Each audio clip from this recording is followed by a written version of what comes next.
All right. Good afternoon, or maybe still good morning, depending on which part of the country and Asia Pacific you are located.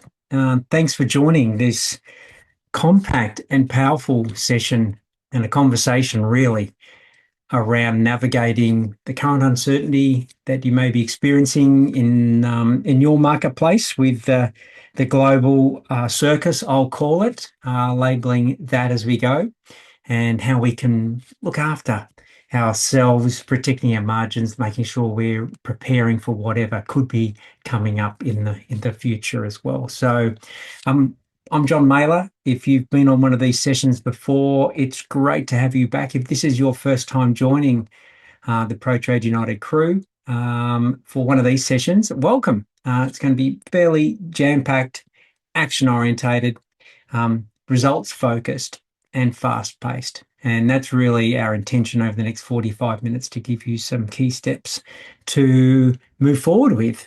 And maybe also just to, I guess, reassure that you are on track with what's happening at the moment in your and also your industry as well. We've run a number of these sessions over the last 30 to 40 days for different aspects of the market, and the response has been terrific. If you've been in business for an extended period of time, I'm over 30 years now in business. This isn't the first time we've experienced uncertainty in the marketplace for our own business and also the clients that we're working with. However, I also understand that this is also the first time for some of you. If you've only been in business 3 to 4 years, this could be the first little shake-up that you've experienced as well. And so our intention today is to share with you some key action steps. And the beautiful thing is we've invited along our legal expert, Vincent Berry from Sajen Legal, to also support in a lot of the contractual and legal aspects of what you may be experiencing at the moment. So today's focus is we're going to jump straight into it, and I'll get you to type a bit in the chat box very shortly. We've got a key focus. As I said, let's get into things. Let's have a look at the reality of what's actually happening in the local area based on what's happening globally as well. Interestingly enough, I've just come back from 10 days from overseas. First day back this morning, and seeing what's happening externally and also internally as well. The impact on the industry that you're involved with. How do we protect the margins that we've got going on in our business right now? And also legality. As I said, Vincent, our legal expert, is going to be joining to help you protect your current position and prepare for what's coming up as well. So if you're after a little bit of that, great. If you're after a lot of that, you are in the right place. But how about this? How do we make this session count? We really want to connect and collaborate as well, not just a one-way delivery as well. So for those of you familiar with the Zoom chat feature, please, what I'd love you to do is just get your fingers started. Yep. I'd love you to type into where you're located from, what sort of business that you have, and possibly if there's anything that you'd love us to cover off on and chat about in this session moving forward. If there's any particular concerns, any queries, or maybe you might have a general comment about what you're experiencing in your business, in your sector, with your, regionally located, or maybe you're in a capital city as well. So thanks, Suzanne. I see you're first away into the chat there. HVAC in Sydney as well. So please type into the chat box, get your fingers working. Hey, Mark, joining us. Yep. Pool building in Sydney as well. Where are you from? And also, as we go through, we'll get you the opportunity to share some of those learnings and insights and action steps as we go through. Hey, Shannon, great to have you on as well. Tara, good to have you again. G'day, Matt from Melbourne, Southeast, beautiful. G'day, Jamie from Poolworks in Brisbane. Lovely there, mate. Andrew from Christchurch, what a beautiful part of the world. And we've got Jacob from Atherton, far North Queensland. Beautiful. Because what we do have, and I'll just a little snapshot as you keep typing away, is if you're joining us for the first time, this is a snapshot of who we are. we have Australia and New Zealand's industry leader pathway for the trade and construction industry. And we support our clients with a range of aspects in that pathway, whether that's to stabilize and streamline your business, to scale, to step out, or for some of our clients, it's a combination of all of that. And that's the journey that we support them with as well. And as I said, across Australia and New Zealand, an example of some of the clients that we do with, and as I said, real results built in the field, hands-on, and 40% of the clients we work with are husband and wife teams, and are on that journey to support them from start to wherever they want to head with as well. So please keep tapping away. Who else have we got there? G'day Trevor from Melbourne. G'day Clinton. We got Jaren. G'day from Tassie. Beautiful. G'day Shane. Mackay. Beautiful. Up on the coast there. Dave from Wollongong. Janine from Landscape Design and Construction City. G'day Casey from WA. Thanks. Shanice from Brizzy. Claire, from Harvey Bay. Beautiful. We've got some clients up there as well. And Jace from Poolworks in Brisbane. So thank you for tapping away. And as we go through, again, any insights that you see, any comments, any value that you're getting would be terrific. Now, again, I just want to see this word here, crisis here. And one of the things it's important to understand that if you're focused on listening to the external media, they love to use that word crisis. They love to use the word, global conflict. Now, I'm going to share with you, and part of this today is what's the opportunity and what we're experiencing as well, because there is always an opportunity. It's just what choice and what lens and which filters that you wish to put on. Yeah, so some key facts, and understand that, in Australia, we import 80% of our fuel from Asia. But that's reliant on what's happening in the Gulf or the Strait of Hormuz closure at the moment. Yeah, I've just come back from Indonesia, and interesting, I was staying in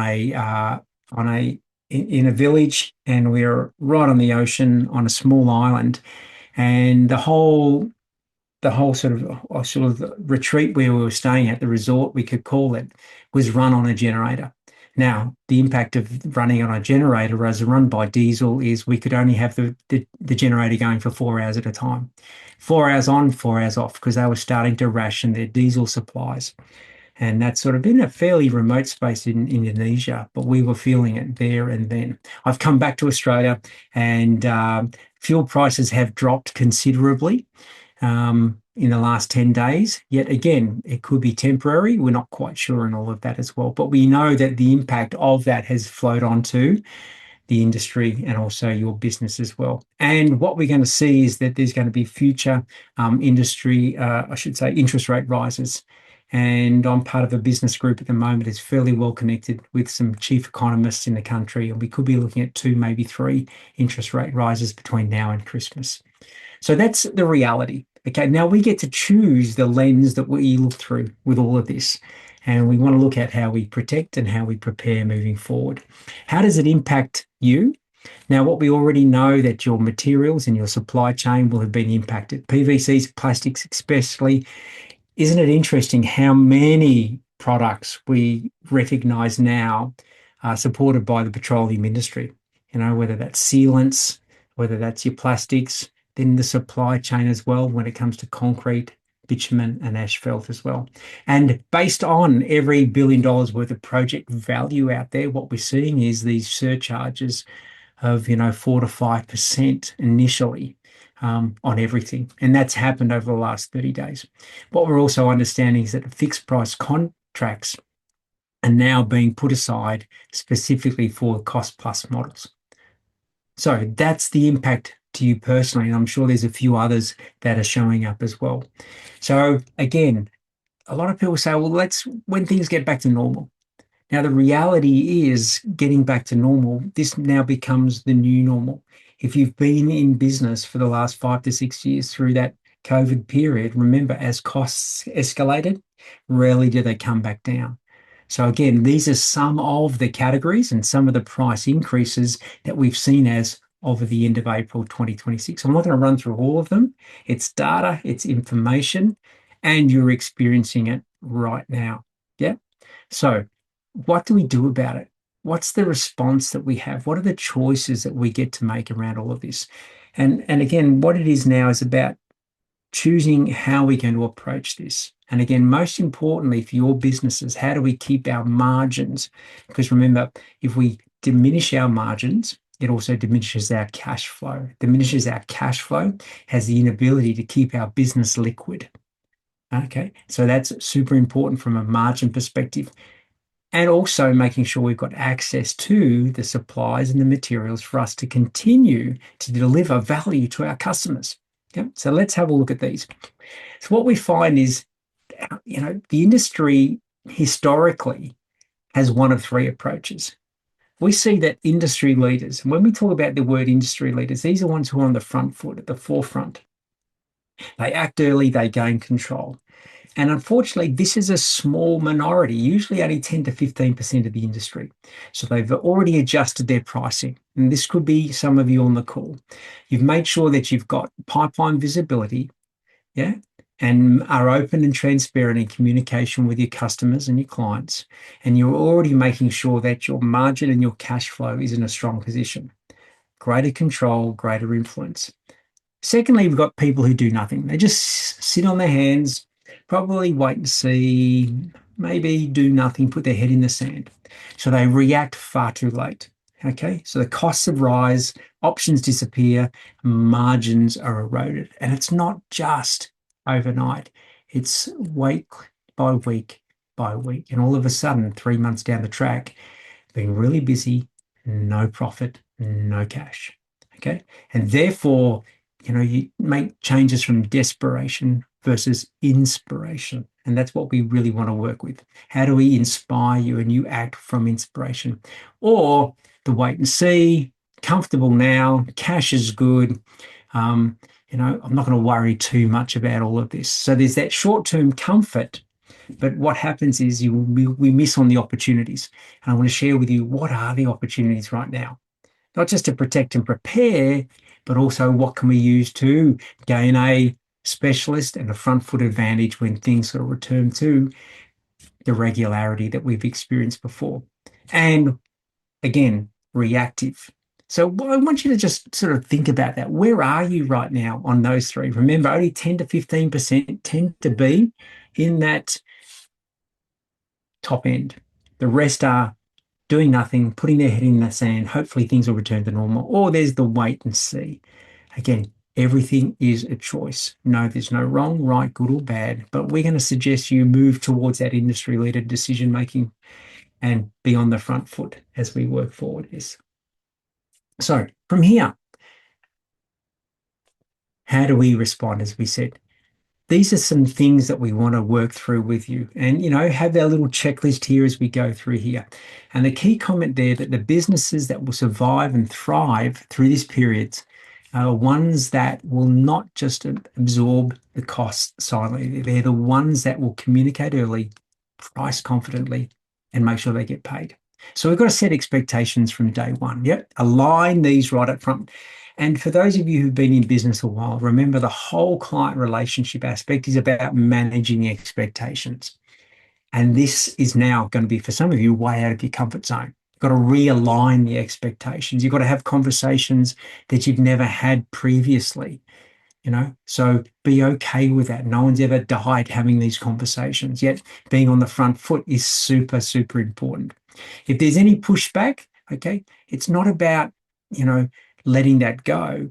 It's about navigating that with confidence. Remember, you're the messenger. You're not the cause of what we're experiencing right now, but it is super important that you message with confidence. Be firm, communicate value, and that's what will build the trust in this situation. And last but not least, cash flow is going to be super important. We're going to look at ways you can tweak those payment terms moving forward to make sure you are getting paid on time in full, because your cash and your liquidity is going to give you that confidence with the decisions you're going to make moving forward. All right, pillar number one in this situation, set expectations early. When you're communicating with clients, Be on the front foot, create and communicate the reality of what's going on, not opinions. Okay, and this is really important because remember that most of the time the media is opinionated. It has a set agenda. It shares with you only the things and the items and the pieces. Remember, bite-sized pieces that they want to share with you. Okay, what's really important is you get the facts from a reliable source. And one of the things that we pride ourselves on at ProTrade United is making sure we get the facts from a reliable source. What is that source? Well, I'm part of a really connected business group that has access to global information that's filtered through to us every 2 to 3 days. And then we get to choose how we respond to that as well. Yep. We want to make sure we look at clauses in our contracts, and Vincent will be able to share more with you around that. And then, most importantly, create a communication rhythm with your customers, with your clients, with your suppliers, looking at where pricing is with your suppliers. Where's the supply chain with your suppliers? Are we just ordering in time like we used to, or are we ordering in preparation for what's happening just in case? Yep. So set expectations early. And also, the most important person to set expectations is with yourself. And one of the things that we've recognized in resetting with our clients is often they may have a theme for the year, such as growth in revenue, growth in profitability. Maybe that could be just parked for a little bit. Maybe right now is about consolidation. Maybe the theme right now is just consistency with communication, openness with your team, with your customers, with your suppliers. Yeah. So resetting expectations about what the year of 2026 is all about and bringing it back to, all right, let's be present. Let's respond to what's happening right now. Number 2, let's hold our price. Okay. So when we talk about this, how do we communicate? As I said, we've got to acknowledge the reality. It's not about, pushing it away, but also acknowledging the real. And that acknowledging is just the communication and the recognition of what is so. We've got to understand that we've got to pivot to the reality. Yeah. With what's happening with our, fuel costs, delivery costs, material costs, we have to fundamentally reset what we've talked about previously. Yeah. And we're not here to discount. The number one thing here is you are not here to wear the costs. Okay. This is going to be way out of your comfort zone for some of you, because some of you may just avoid the conversation and wear the costs versus feeling the uncomfortableness of the conversation and standing up and valuing yourself for what you deliver. So you may want to reduce scope. You may want to reduce aspects of the project. It may be an opportunity to recommunicate. But right now, all of this is about trust. All of this is about transparency. It's about authenticity. Having these open conversations versus avoiding them. And this is going to be great strategy, not just for now, but this is also for the future as well. Number 3, we want to make sure, as we said, we get that cash flow and that payment happening early and often. Okay. We cannot afford to finance these next 3 to 6 months. Okay. You're in business to be profitable, and a business needs to be profitable to exist. Yeah. And that's really the key here. So we want to shift our invoicing. And one of the things that we've recommended with the clients we're working with is how do we change immediately our invoice timing? So we want to go from just, certain aspects, traditionally deposit 25%, 50%, 75%, 100%, to maybe it's now weekly. Yeah.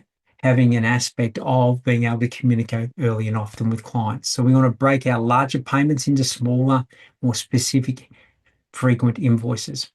Be really clear with your payment terms and conditions. One builder we're working with in New Zealand went from monthly invoicing to 14-day invoicing, is now doing 7-day invoicing, particularly for cost plus do and charge type work. Yeah. We want to delay, or we want to avoid longer term payments. Now, I know for some of you, you've got some fixed terms and conditions right now with larger, possibly government type contracts.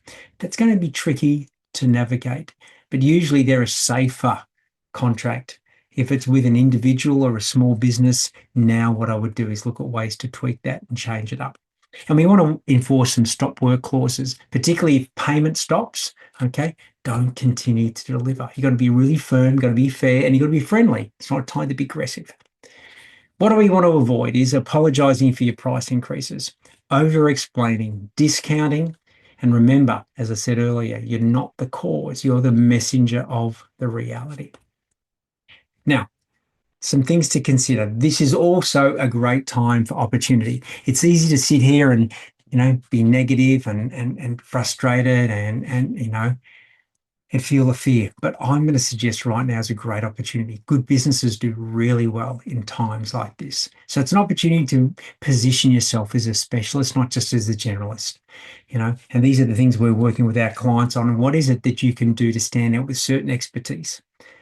Select the niche that you want to work in. Be really clear about where you'd love to see your business and thrive on this certain aspect as well. Maybe there's opportunity to go into, if you're an electrician, for example, going to specifically home automation. Could be green energy and upgrading or retrofitting certain projects. There's just a couple of things that I want you to consider. Again, it could be a chance to rewrite the whole rules.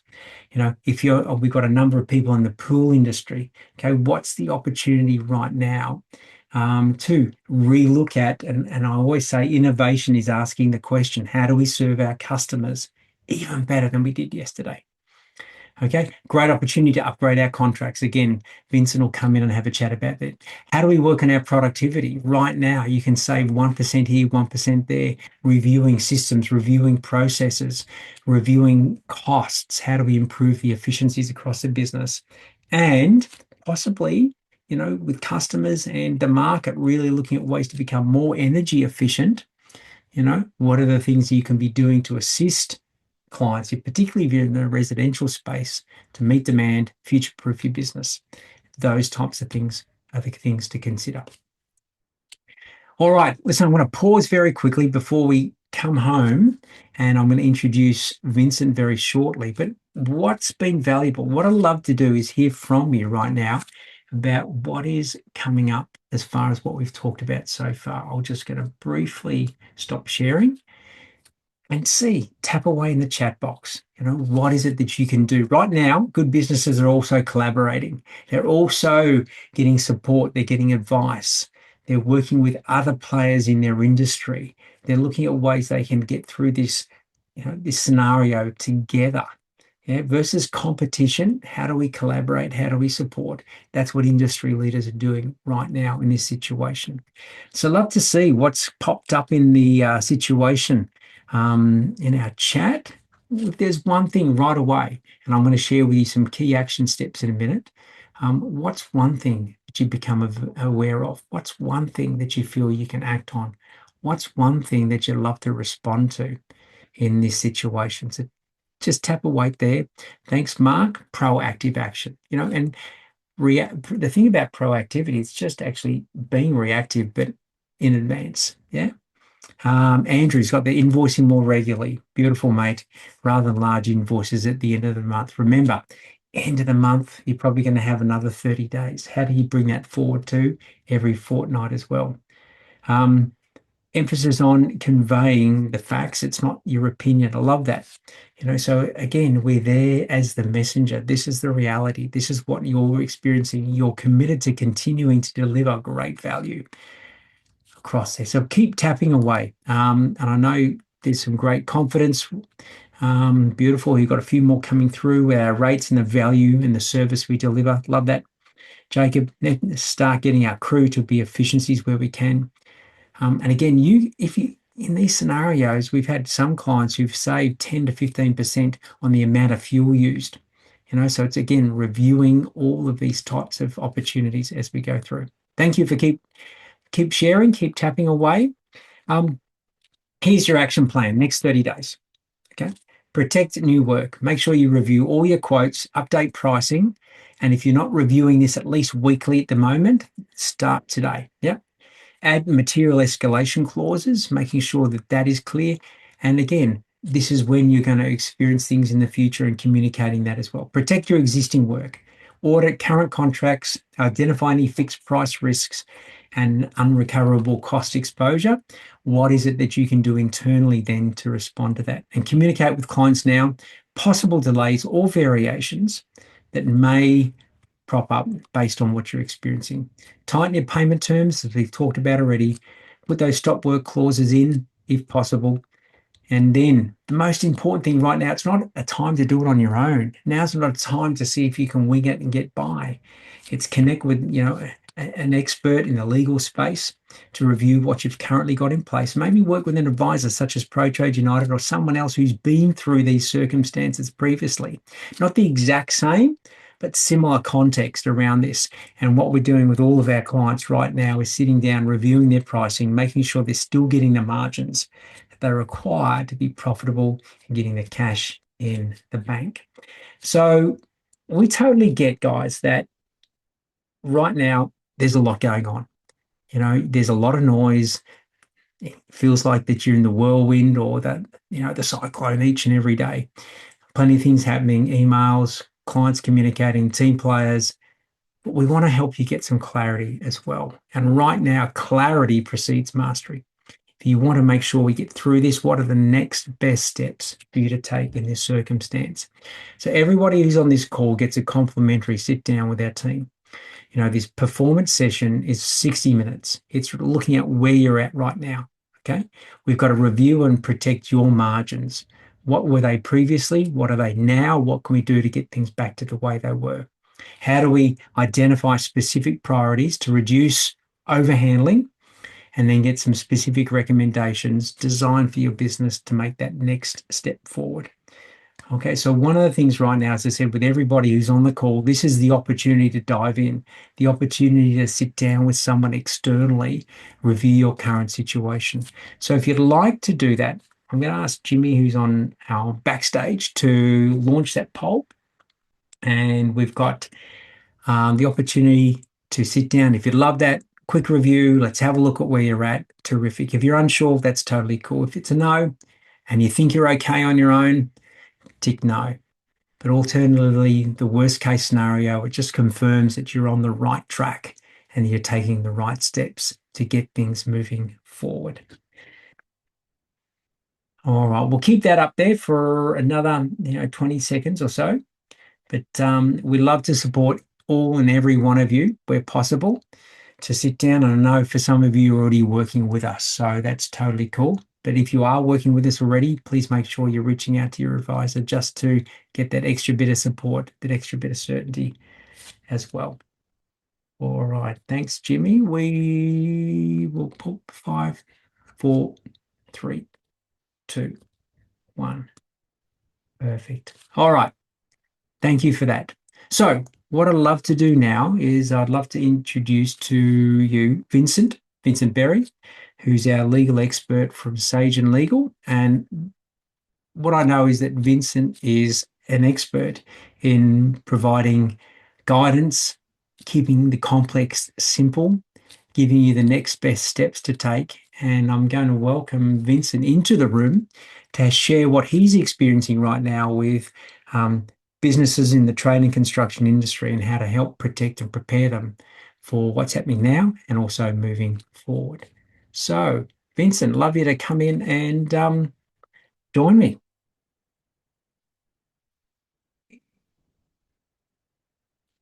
Here he comes. Thanks, John. You got me there. I got you loud and clear. Thank you for Right. joining us today. Thank you. Thanks for having me, everyone. So Yeah.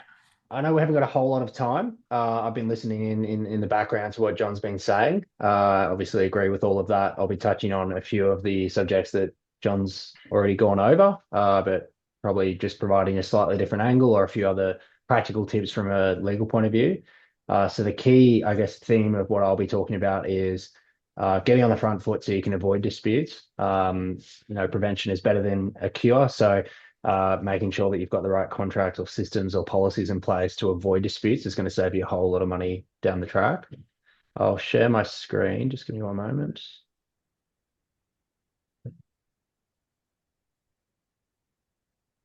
Is that coming up yet, John? We've just got your desktop there. Wrong one. Sorry, one moment.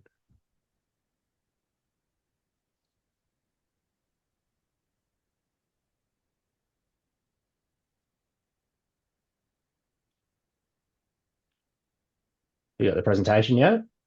No, yeah, just So try one more time. that's all right. Third time lucky.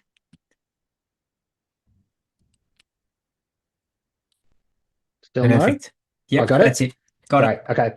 All right. So there's a lot in here. I'll go through it fairly quickly. We don't have a whole lot of time. So contract terms, John's already been talking about some of the points at a high level. So the big question at the moment is obviously fixed price versus cost plus. I'm not sure. Most of you guys who are doing residential work probably on the fixed price contracts. If you're doing more of the commercial or subcontracted work, potentially you've got the cost plus. Uh, I'm not telling you what you don't already know. If you've got a fixed price contract, essentially you're assuming most of the risk with this stuff that we've been talking about with price changes, whether it's to do with Iran or whatever else. Cost plus gives you a bit more flexibility and pushes the risk onto the other party. It does make it harder, particularly if you're doing residential work, to get people to sign up to them. Often lenders don't like them. So if you're doing residential builds, for example, probably the pool of potential clients that you've got are significantly less, just given that the banks don't like the cost plus contracts. But for sure, if you can move towards the cost plus, it obviously significantly reduces your risk. I think I've noted on the next slide, although it reduces risk, it probably significantly increases the risk that there is a dispute that arises. So we'll come to that in a moment. If you are using fixed price contracts, there's some things that you can do to make them more favorable to you. So firstly, if you're working on defined stages, making sure they're clearly defined, and if possible, using more stages rather than less. That similar on the same line of what John was talking about with regular invoicing. More regular stages is just going to improve your cash flow and reduce the risk that if there is a dispute that arises with respect to a specific stage, that it doesn't tie up all the cash while that dispute is being resolved.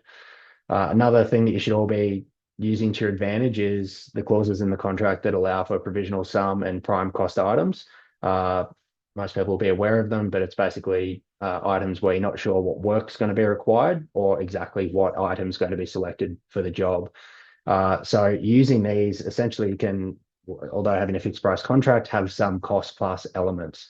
So typically, if you're employing a significant amount of material that's subject to these price changes, anything to do with the plastics or whatever else that requires the oil, you can specifically note those as provisional sum items, which again shifts the risk to the consumer rather than you. There are a few traps with the provisional sum and prime cost items. You have to be careful. There have to be genuine estimates of the actual cost of those products. So sometimes you see a contract that will say to be advised or just like blank or something like that. That is not going to be contractually sound. And also you can get into trouble if you're underquoting, if you're putting costs that you know are much lower than what the actual cost is going to be. That can run you into all sorts of legal problems, not to mention practical disputes as well. So you've got to make a genuine estimate to make sure you get it right. Cost escalation mechanism. So even in a fixed price contract, you can have clauses in there that allow you to change the price if circumstances change. Uh, you need to be careful to get these things right. The courts have struck out certain special conditions that seek to allow these adjustments on the basis that they're void where they have not been sufficiently clear. So what I mean by that is that the relevant clause that was struck out by the court in this case was something to the effect of if cost of materials change, we can change the price. And it really was almost that vague. That's not going to be contractually enforceable. Something that gives you basically an unspecified scope to make whatever change you feel like whenever you want is never going to be legally enforceable. So you want to balance it with giving you enough flexibility that you can actually alter the contract to protect your position if costs go up, but at the same time make it something that's actually enforceable. And what the key feature there is that it's objectively capable of being interpreted. So you can apply, a calculation or a mechanism to determine what the new price is going to be. That's not always easy, particularly when there's lots of moving parts and you don't know exactly what costs might go up. But there are ways to do it. So, for example, if you're worried specifically about oil, you can include some sort of a special condition that provides that if the price of a barrel of oil goes over a certain amount, then you can adjust the fixed price contract proportionately. There's also Australian Bureau of Statistics publishes all sorts of figures on costs of things. There are some figures on building material price indexes, so you can link it to that as well. So if that goes up by say 5%, you're entitled to amend the contract by 5%. So there's different ways to do it. You'll have to make sure that it's right for you, but the key is just make it clear, make it that it's idiot proof, that anyone reads it understands when a change can be made and what the effect of that change is going to be and how it's calculated.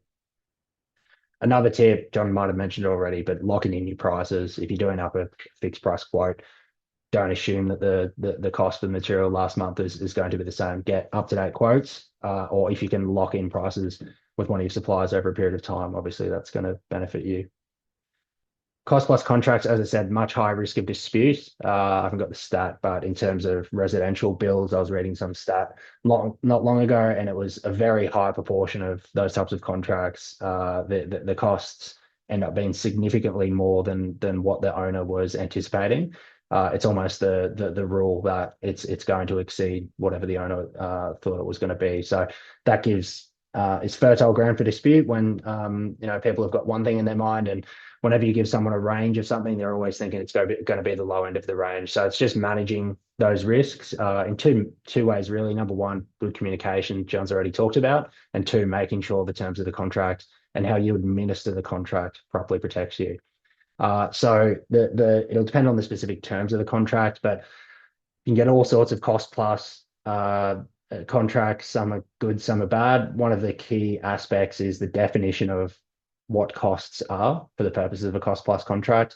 I had one come through the other day. I was acting on behalf of a developer in this case, and it came through from a builder, and it had 3 schedules with every cost any business could possibly incur as one of the costs that was entitled to have a margin applied to it.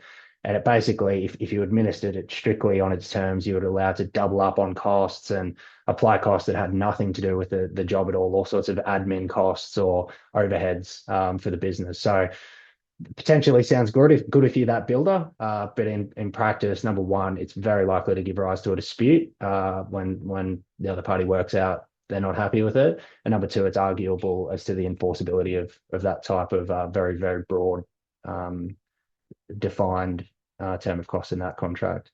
Even if your contract doesn't expressly say that this is the case, the courts have consistently found that there are implied terms in these cost plus contracts that any estimate that you've used for the contract is a reasonable estimate, and also that the costs of the works are reasonably incurred. So if you have a contract and either you've significantly underquoted what it was going to cost. Now things change, obviously. That's perfectly fine. If prices go up, it's always going to change. But what the test is at the time of providing the estimate, was it based on reasonable information and skill to provide that estimate? So you have to make sure it's not a free for all to just whack in any number you want and let it get worked out in the wash. You can run into trouble there. And the second point I've raised is costs must be reasonably incurred. So just because you've got a contract that entitles you to pass on every cost plus a margin doesn't necessarily mean that that's going to be the case. One example, we've got a dispute at the moment, again, acting for a developer in this case. The contractor has engaged his related entity to do much of the work under the contract. So his related party is charged to the building entity at exorbitant rates, and then the building entity is whacked a margin on top of it. So it's again fertile grounds for dispute as to whether those costs are reasonably incurred, where someone's engaging a related party on a non-arm's length basis and pushing up costs that way. So again, key is drafting what costs are included, or if there's any dispute, how that gets resolved. So just generally here, I've just touched on some key terms in your contracts more generally. Most of these will apply whether it's fixed or cost plus. Jon's already talked about it. Payment terms, making sure your contract's clear when you're entitled to payment and what the time frame for payment is. Making sure there's a clear process for any variations to the contract, extensions of time, cost escalation. I've already talked about that a little bit.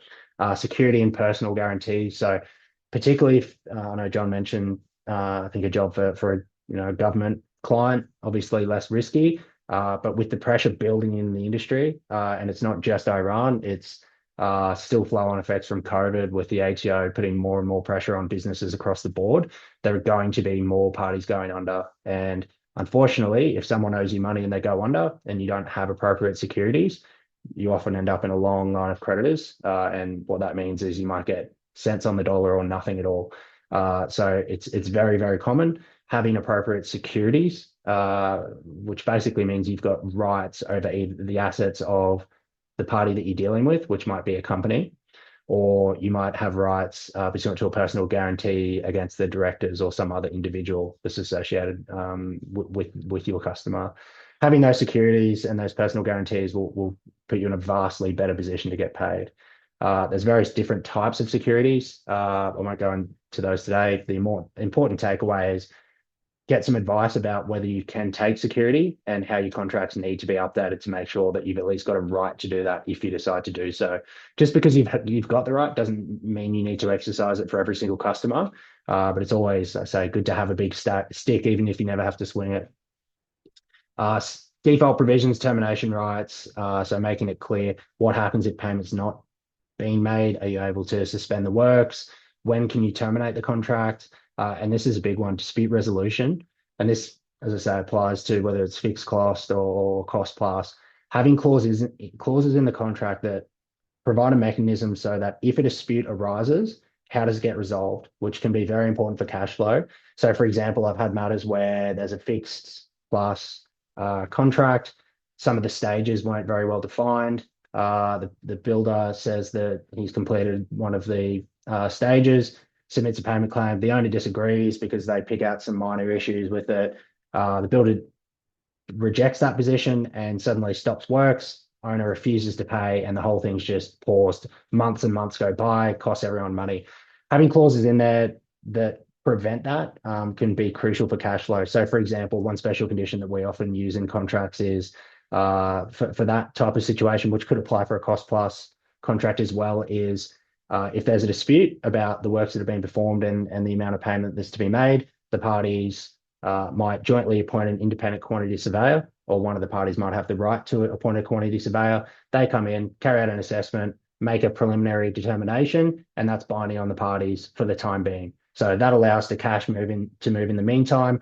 They can still fight down the track if there's defects or something was wrong, but in the meantime, at least some of the cash moves and the project keeps moving forward. Security, I've already talked about that a little bit. I won't go into any more detail again, so that just be aware of it and when you might need it to protect your interests. So the security payment legislation, so this applies throughout Australia and in New Zealand, different legislation in each state, but it's all quite similar. I could spend 2 hours talking about this and still just touch on it. So this is going to be very high level. The key takeaway from this part of the presentation is be aware of the relevant security of payment legislation in your state. Be aware how you can use it to your benefit and the risks of someone else using it against you if you don't follow the right process. So how it works at a very high level is it's called a pay now, fight later legislation, similar to what I've just described about using a quantity surveyor to come in and resolve a dispute and get cash flowing in the meantime. That's really what this legislation is all about. It was enacted to prevent situations where the big guy, the big principal contractor, refuses to pay their subby, and they basically say, well, you can sue us and we'll end up in court for 3 years and it'll cost you $1 million, or you can just cop half of what you charged us for and go away. And they're just able to exercise that commercial pressure because most parties can't afford to have that fight in court. So it provides a fast track mechanism for resolving disputes about payment for contractors. It's very, very broad. It'll apply to basically everyone who's in this presentation, except most likely not if you're performing work for a resident owner. So if you're doing a build for mum and dad and they're going to live in that house, it probably won't apply. But basically for any other types of works, it very likely will apply. It relates to basically any construction works or related services. So even if you're supplying goods for construction work, so even Bunnings selling screws to a builder, it can apply to them as well. So very, very broad. We don't need to go through all of it, but it'll apply to almost everyone as long as it's not resident owner work, as I said. So there's a few key concepts under the security of payment legislation. I won't go through all of this, but what I want you to be aware of today is the process for one issuing a payment claim. So that's basically when someone says that they're entitled to be paid for the works, they issue one of these payment claims. The other party has then got a period of time to issue one of a payment schedule. And then if those two steps have been followed and there is a dispute about what is owed, they can apply for an adjudication. Adjudication is basically a very, very simple form of a legal dispute where the parties lodge their documents and their arguments with an adjudicator, and within a month or two, the adjudicator makes a decision that's binding on the parties. So you compare that to a court process where it might take 2 or 3 years and cost $1 million. It takes 1 or 2 months, and depending on the matter, can cost 5, 10 grand, or potentially a bit more if it's complicated. But a significant mechanism for getting paid quickly. What's really important is the rules under the security of payment legislation are very, very strict. And if you do not follow them precisely, you can get burnt in a number of different ways. So the first way that you can run into trouble, or that you can use it for your benefit, is if you're the party that's owed money. So if you're a subcontractor, you've done some work for a builder, you're entitled to, say, $50,000 worth of payment claims, and you issue one of these payment claims and it complies with the legislation. The builder will have a relatively short period of time. It might be 14 days or something like that, depends state to state and what your contract says, to issue one of these payment schedules. If they fail to do that, then you are automatically entitled to payment. And the builder, it's the circumstances in which they can dispute that are very, very limited. So it doesn't matter if they come back later and say the work was defective, it was out of scope, unapproved variations, whatever else. If the builder hasn't issued your payment schedule that properly outlines all those arguments within that time frame, too bad, they have to pay out. So that can be a very powerful tool. Most people aren't aware of this legislation. And what that means is if you come to me and you say, look, we've fallen into this dispute, often the first steps we will take is, number one, don't let them know you've got a lawyer. Number two, let's issue one of these payment claims under the Act and make sure it's right. Wait the 14 days or whatever it is. The other side thinks nothing of it and just ignores it. And then suddenly you've got basically a document that you can go and get a court order with and get paid very quickly. So that's how you can use it to your benefit. How it can hurt you is basically the opposite of that situation. So say you're a builder, you've engaged a subcontractor, say it's a cost plus contract, and they've grossly overcharged for work that they haven't done, that wasn't agreed, above agreed rates, whatever. We've got one at the moment where it's $160,000 has been claimed on that basis. Unfortunately, in that case, the client didn't engage us until after that 14-day time frame. So it doesn't matter in that case that the contractor was not entitled to any of those payments, because our client hadn't followed the process and responded to that payment claim within the specified time frame. They were on the hook. They have to write out a check for $160,000. We can still sue them later and try and get it back, but in the meantime, we're writing out a check. And for some clients, that can be the difference between going under or not. So it doesn't matter if you've got a right to pursue them down the track. If you become insolvent because of one of these things, it makes no difference. So again, this stuff is very technical. There's a lot to discuss. The key takeaway is, if you're not aware of it, go and jump in ChatGPT or whatever you're using and just get it to give you a high-level summary of the security of payment legislation that applies in your state. Start getting your head around these issues and consider getting legal advice, particularly if you have a matter where you think it's getting anywhere close to a dispute arising, particularly if someone's going to withhold payment from you, or you think they're going to overcharge you for subcontracted works. That's Yeah, and the final thing there is, so the examples I've just given are where one of the parties doesn't comply with the obligation to give a payment schedule. If they do comply, so again, I issue a payment claim, other party issues a payment schedule and says, I'm not going to pay the works for, ABC reasons, you've overcharged, it was out of scope, it's defective. Then we can, and we don't agree on this, then we go to the adjudication, which I mentioned earlier. You lodge the documents, a third party makes a decision, the cash moves and everyone moves on. That's all I had for today. I know I've run through that very quickly. John, is there anything that you'd like me to expand on in any of those topics, or anything else we haven't talked about yet? Vincent, that was great, and I think as you mentioned, it is high level, And one of the things I've recognized, and it's the same with business finances, the language, of our financials is also very, similar. Well, I shouldn't say similar, but for many business owners out of our comfort zone to understand the language of our business legals. So if anything of what Vincent's talked about today flies over your head, it is the perfect opportunity to understand at a deeper level, and those businesses who, and ignorant isn't a bad word, it just means they're prepared to put their head in the sand around how their business is, protected or what they can prepare for, are the ones who usually come unstuck. So now is the time to really lean into understanding more and more about what contracts are supporting your business or you're signing or looking at. Don't take for granted the standard, whether it's master builders, HIA, your own industry contracts. Have them reviewed, learn the language, understand what it actually means and how it can impact you as well. So I think what you've shared there are some really key points. I think, um, take what you like from this, guys. Remember, everyone has a slightly different service or product that you're offering. Sometimes it's industrial, it's residential, it's commercial. Sometimes it's service and maintenance. Sometimes it's project to construction.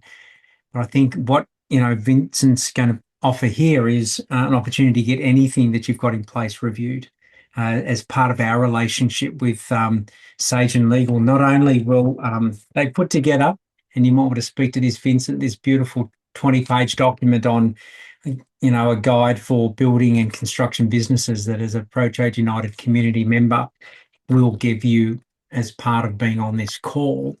But what we'd love to do, Vincent, you may want to share with it as we put up a questionnaire. Jimmy, if you could launch that, please. The opportunity to have anything reviewed. Would you Yeah, mind so sharing what would take place in this situation?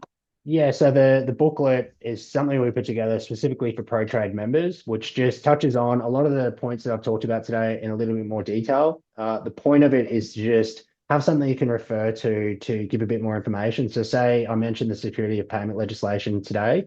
If you wanted to know a little bit more about that or just remind yourself how that works, open up the booklet and there's a little summary on there on what you need to know and how to protect yourself. There's also a business health checklist in there. So that's just a do it at home tick and flick type thing to consider how at risk you are. So the idea of that booklet is have it on your desk, just something to refer to. If you get in a dispute, someone's not paying you, you can just pick it out of the desk and say, oh, how does this stuff apply and what do I need to be thinking about?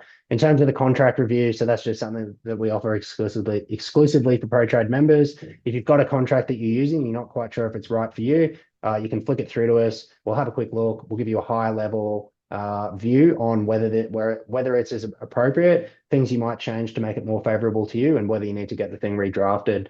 So I'll get the details of the poll later, and anyone who's interested in that, I'll send an email around over the coming days, and we can get in touch. Yeah, perfect. That's great. Listen, I think, we've had a two sides conversation here today, Vincent.